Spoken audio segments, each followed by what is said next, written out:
Hey everybody, this is Mike from GetYourRockOut, and I'm here in sound control with Pele from in Solitude. How you doing, mate? I'm doing very well. Cool. Yes. How are you finding the place so far? I've had a really nice day. I've been reading up in this room, but I haven't gone out much. I'm going to do that in a little while. But I've loved it this far. Yeah. That's cool. You're about halfway through the tour now. You've reached the halfway point on these UK dates. How have you been finding it so far? How has the UK been compared to the rest of Europe? It's been a very good reception. I mean, even the rest of the tour has surprised us a lot as well. But UK is always special. It's good to come here and see that it's, you know, that you've gained recognition a little bit here and there. You know, maybe if we would have gone here earlier, you know, we wouldn't have been able to do these sorts of things. We're really glad and surprised that people are actually coming out. You know, it's wonderful. Cool. Tell us about Bespoke. How have you been enjoying their company? What have they brought to the tour? Apart from Linnea, who plays guitar, they're all new friends, you know, of ours, and it's been great getting to know them. I think we share a lot of sort of tastes and obsessions and that sort of thing. We have a good, it's a really good bond between the bands. They're new friends. And how does a headline tour feel as opposed to the support that you've been doing?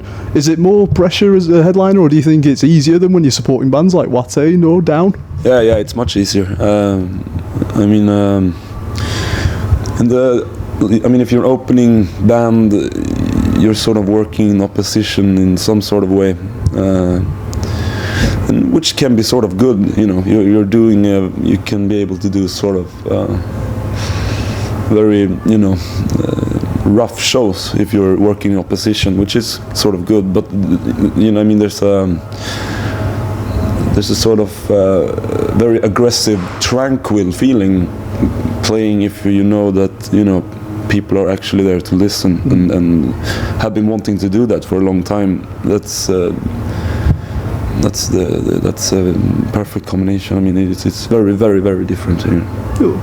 But it must put your mind at ease that seeing the number of people who've come out to see you on this headline tour, that must mean that when you've been doing support, you know, people have been coming, they've gone, oh, they're pretty good, I'll go see them again. Definitely, that's probably been one of the things with opening up. I guess we have a pretty diverse crowd now because we've toured in very, you know, different sort of constellations all the time and gained, you know, fans from places where we maybe wouldn't have if we hadn't been there and played before, you know, in that constellation maybe.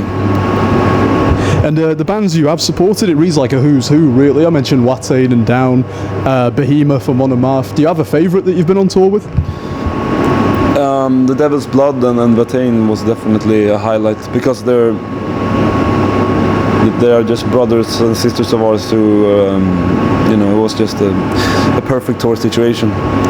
So yeah, definitely opening up for Watain is wonderful because we're, you know, they're great friends, and even though we might sound very differently, we're all on the same page, you know, on most things. Now I imagine it's impossible when you tour with that many like big bands, great bands, that you don't learn things. Do you actively go to them and seek out like advice for young up and coming bands, or is it kind of a natural, you just watch them as they perform and you kind of absorb things from them? It wouldn't surprise me if some people do it like that, but I don't think we've ever done it really. We've been more about finding our way there ourselves, you know, and I don't, everybody has different preferences when it comes to what the point is in doing music and doing this sort of thing, and from my experience, most advice I've gotten hasn't been in line with my ideas anyway, you know. They're very, you know, career-based sort of advice that you get, and I'm not interested, you know. I'm interested in, you know, the sort of wonderful accident that happens which makes something very powerful, or the other way around, and just loud music and very raw feelings, and I haven't gotten that much good advice when it comes to that. You have to find that sort of stuff yourself, you know, and if you want to use that place for something good and important, you have to find your own instruments to do that, you know. You take a more philosophical approach than a business approach, you think? Yeah, probably. I mean, that depends. Some people are you know, into the business because they're thinking very much ahead and want to, you know, have a smart outcome of the whole thing once it fucks up. But you know, the beauty of music and the energy and that sort of thing overshadows that for me. I'm not interested at all. I don't try to think ahead. That's a very interesting viewpoint to have. Let's talk about Sister. It's been out now exactly 1 year, came out in October of last year. Are you pleased with how it's been received by the fans and the critics? Yeah, very well. I mean, feels like a lot of things changed about this band once that album was out, even the relationship to our audience and most things. So to me, Sister was a starting point or paradigm shift sort of place that was very important. And to me, even the bad reception has been good because it has told me something about the music, you know. But yeah, I'm very pleased with how people picked up on it. It's the second album that you did on Metal Blade Records. Was it different this time around from when you did the first album with them, or was it kind of a similar experience? It was probably different because maybe they thought that we were going to do something very similar to that album, or maybe they had ideas where they thought we were, whereas when we were on the other side of the world working, we were actually on a very different place. So once they got to hear the music and all that sort of thing, it was probably a bit of a surprise. So that was very different, you know. On the second album, they very much got what they signed for, you know. And this was very different, so yeah, it was quite different. And tell me about the female vocals on Horses in the Ground. How did that come about? It's Yarbo Living singing.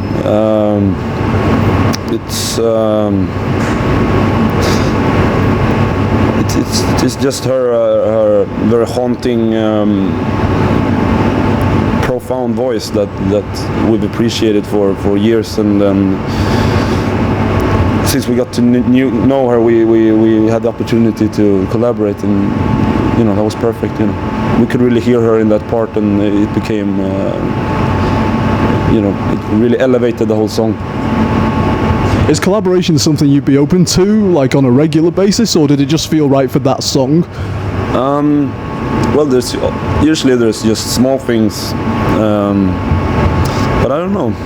Maybe that thing was pretty small as well. I mean, we could have made a really long part with her singing, but in the end, it was more of she's almost speaking, you know, in the background for a short while, and that sort of thing. But yeah, we would probably collaborate with, you know, just doesn't matter if it's people that are known or whatever, just people that are good at a certain thing, you know. We might have a friend who's a genius at tambourine, and then we'll use him. And are you thinking about the next album yet, or is it too soon for that? It's a bit too soon, but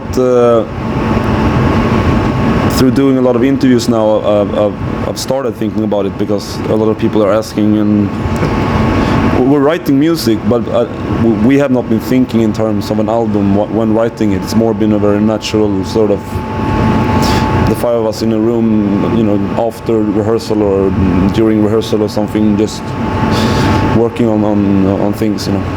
But yeah, that stuff is definitely leading up to something. Just finding things that work and storing them away for later. Yeah, or more just playing new music again together, because we've been touring for a while with this. It's good to just not even think in terms of albums or songs, just find ideas and work on them together to get back into a sort of that sort of communication that you need to be creative together, you know, get back to that thing again. And what have you got planned after this tour's finished? What's next for you? I'll be in the middle of the woods, chopping wood. Just for the fun of it, or you know? Yeah, definitely. No, with the fun, the